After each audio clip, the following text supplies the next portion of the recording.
Close your eyes and think about Dubai for a second. What do you see? Skyscrapers that seem to touch the clouds. Islands shaped like palm trees rising out of the ocean. A desert city that transformed itself into a global powerhouse in just a few decades. Now picture Jamaica. Reggae music. Blue mountains. White sand beaches. Bob Marley. Jerk chicken. Two completely different worlds, right? Except, there's this conversation happening right now in investment circles, government meetings, and tech conferences across the Caribbean. People are asking, could Jamaica actually pull off its own Dubai-style transformation? I know what you're thinking. That sounds crazy, and maybe it is.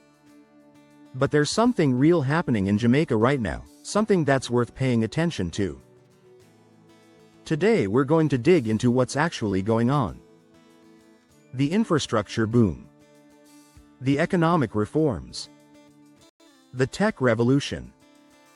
And yeah, we're going to talk about the very real problems that could derail everything. By the end, you'll know whether this Dubai comparison is legitimate, or just another Caribbean pipe dream. Alright, before we can judge whether Jamaica is following the Dubai playbook, we need to understand what that playbook actually looks like. Because Dubai didn't just get lucky. They had a strategy. First, they leveraged geography. Dubai sits right between east and west, making it a natural trading hub. They turned that location into their superpower. Second, they went all in on infrastructure. World-class airports, massive ports, and buildings that make you wonder if gravity is even real anymore. Third, diversification. When they realized oil wouldn't last forever, they pivoted hard into tourism, finance, real estate, and tech. They refused to be a one-trick pony. Fourth, they made it ridiculously easy to do business.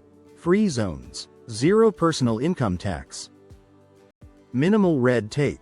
If you wanted to set up shop, Dubai rolled out the red carpet. And fifth, the government drove everything. Massive sovereign wealth funds.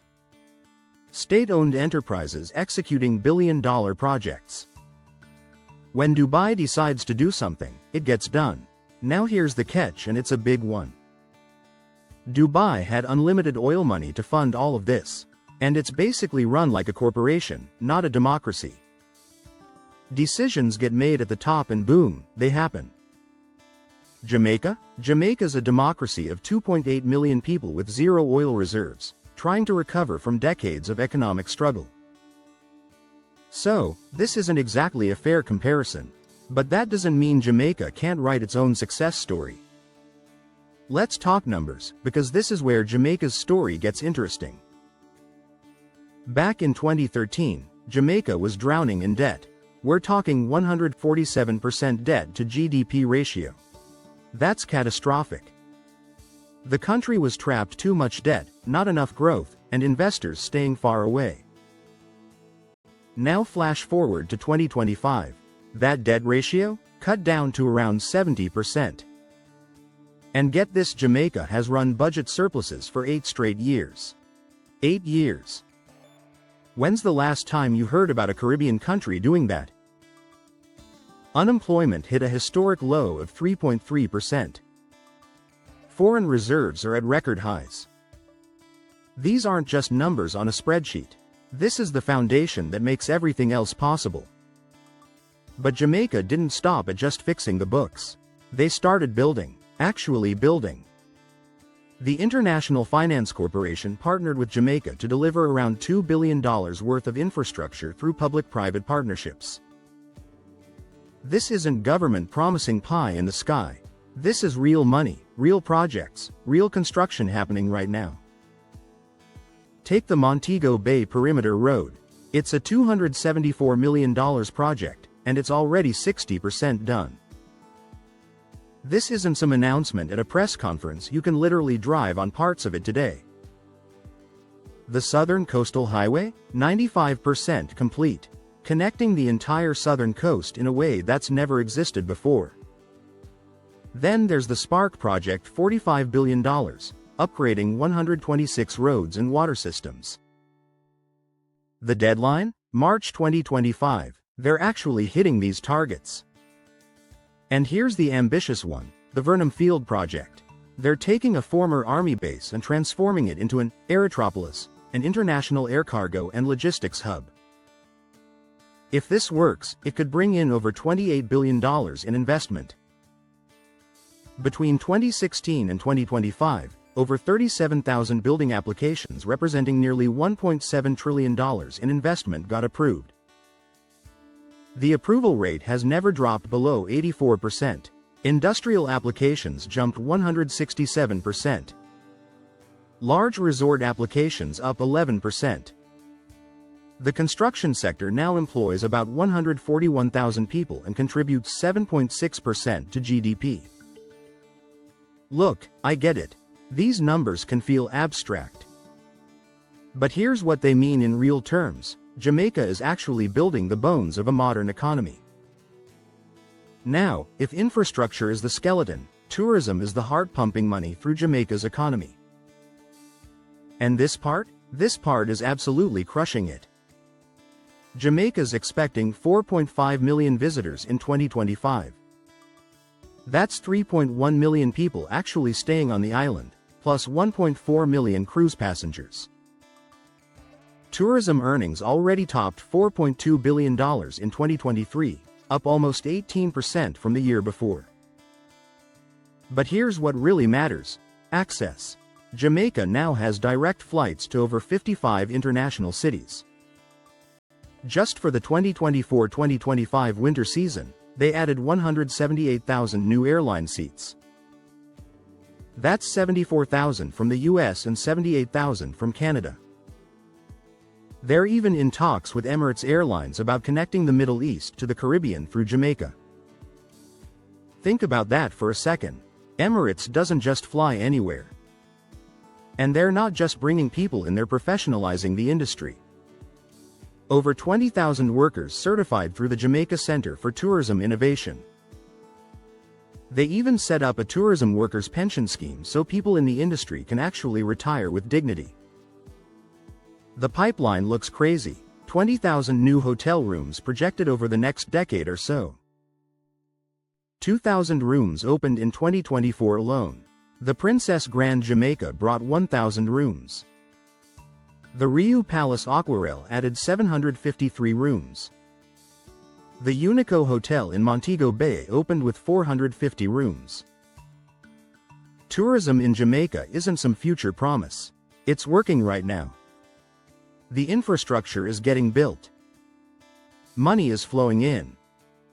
So, if everything's going so well, what's the problem? Alright, we need to have an honest conversation about the thing everyone whispers about but nobody wants to directly address: crime. The US State Department has Jamaica at a Level 3 travel advisory. That's reconsider travel. The same level as places dealing with serious instability. They cite violent crime, armed robberies, sexual assaults, and homicides. In 2024, Jamaica recorded over 620 homicides. Nearly half were linked to gang activity. That's the headline. That's what people see, and it's real. But stay with me, because if we stop there, we miss the actual story. In 2025, murders dropped 37% compared to 2024. February 2025 had the lowest monthly murder total since 2000. Jamaica went 14 consecutive weeks with fewer than 15 murders, the longest stretch in 25 years. They're on track to end 2025 with about 24 murders per 100,000 people. That's the lowest rate since 1991. Gang activity has collapsed. There were 120 active gangs in early 2024. By early 2025, down to 85. That's a 29% drop in 1 year. And here's the part that gets overlooked. For tourists, the homicide rate is 2.3 per million. Of the 4.15 million visitors in 2024, 3/4 were Americans. The overall crime rate against visitors?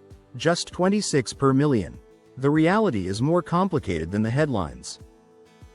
Jamaica's violent crime is heavily concentrated in specific neighborhoods affected by gang warfare. For the vast majority of Jamaicans not caught up in that ecosystem, the homicide rate drops to 4.3 per 100,000. Tourist areas have significantly lower rates. The government has implemented focused deterrence strategies. They increased firearm seizures by 81% in 2025. They recovered 7 times more ammunition than the previous year. The progress is real.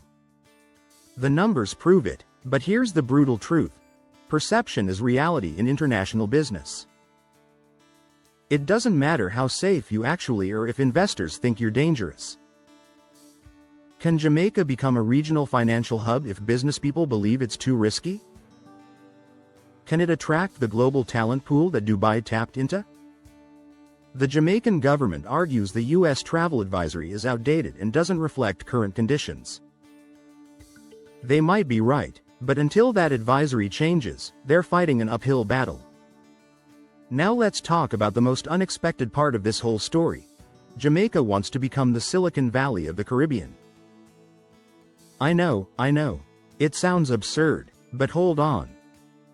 Jamaica's startup ecosystem currently ranks first in the entire Caribbean and 89th globally.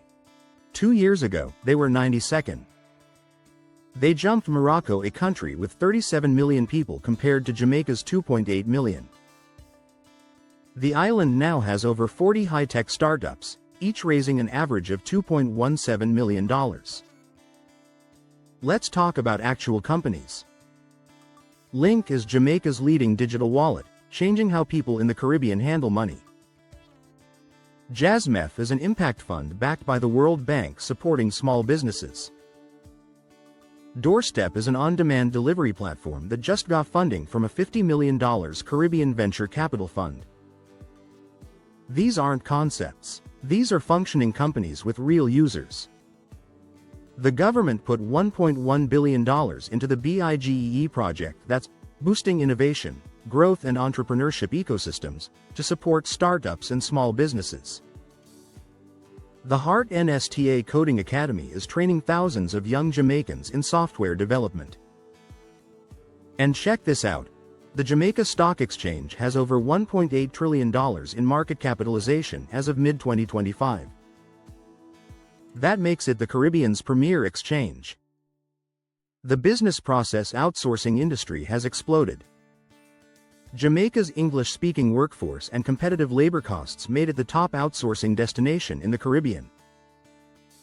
One software company reported a 2,100% increase in hires from Jamaica. That's not a typo. 2,100%.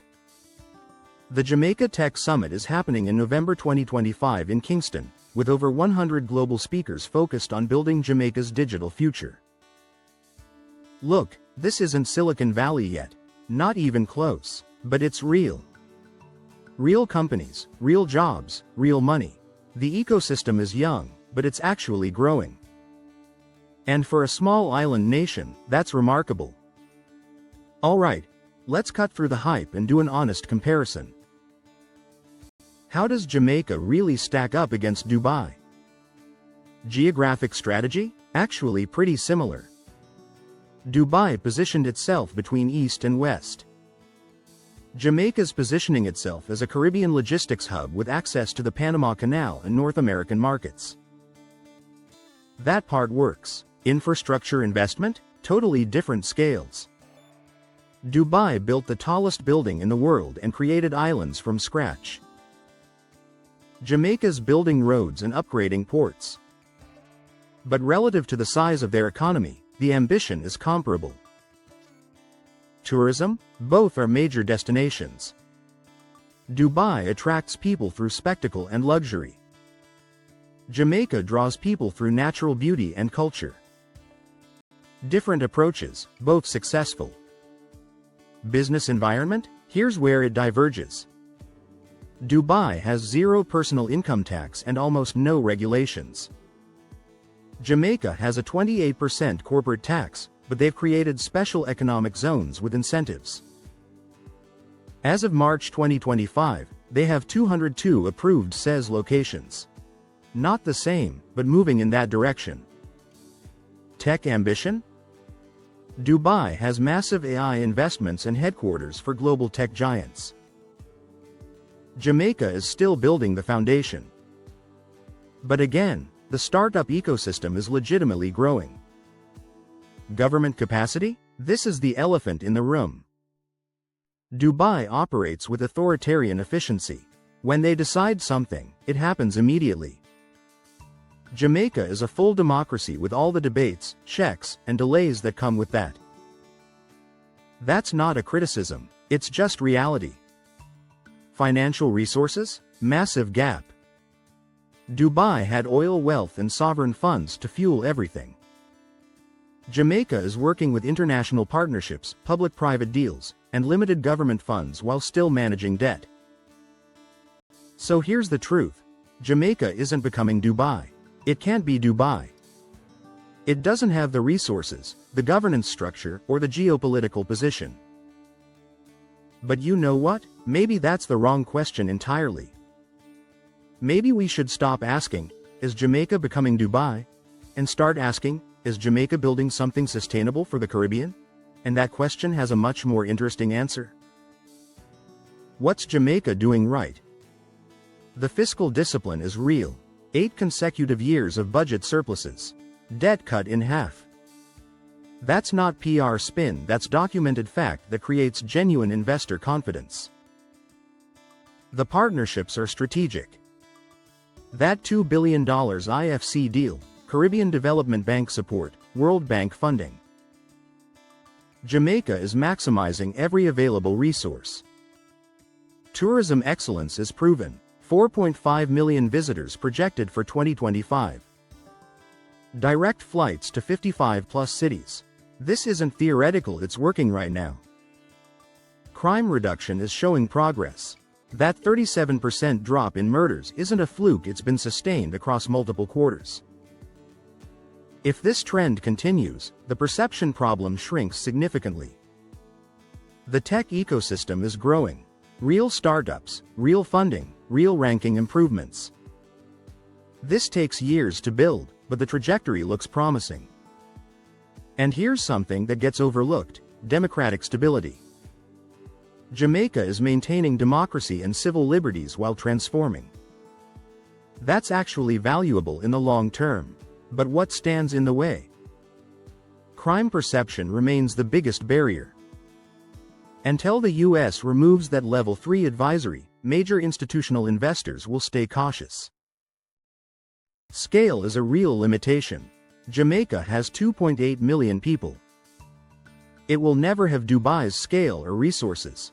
That's just math. Implementation capacity is a question mark. Can the government actually execute all these ambitious projects on time and on budget? History suggests this is where things often fall apart. Regional competition is heating up. The Bahamas, Barbados, Trinidad, they're all going after similar investments. Jamaica isn't playing this game alone. And let's not forget, the Caribbean is vulnerable to climate change, economic shocks, and external forces beyond anyone's control. Jamaica in 2025 is a country in transformation. Real infrastructure is being built. Real economic reforms created genuine stability. Real tech companies are growing and hiring. But transformation takes decades, not years. Dubai's story unfolded over 40+ years with unlimited resources. Jamaica is maybe 7 to 10 years into serious reform with constrained resources and democratic limitations. So, is Jamaica becoming the Dubai of the Caribbean? No, but honestly, that might be the wrong aspiration anyway. What Jamaica is becoming is potentially more interesting: a Caribbean nation that maintained its democracy, reduced its debt, improved safety, attracted genuine investment, and built real infrastructure despite limited resources. It's not the spectacle of Dubai. It's not the unlimited budgets or authoritarian efficiency. It's the grind, the slow, steady progress. The kind that might actually be sustainable.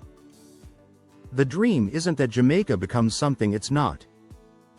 The dream is that Jamaica becomes the best version of itself, competitive, connected, safe, and prosperous, proving that Caribbean countries can transform without selling their souls.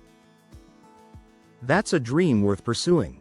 And in 2025, Jamaica is closer to it than it's been in a long time. If you want to see where this story goes, whether Jamaica actually delivers or if it's just talk, hit that subscribe button. We'll be tracking this transformation over the coming year. And drop a comment. Do you think Jamaica can pull this off? The transformation continues. Let's watch it unfold together.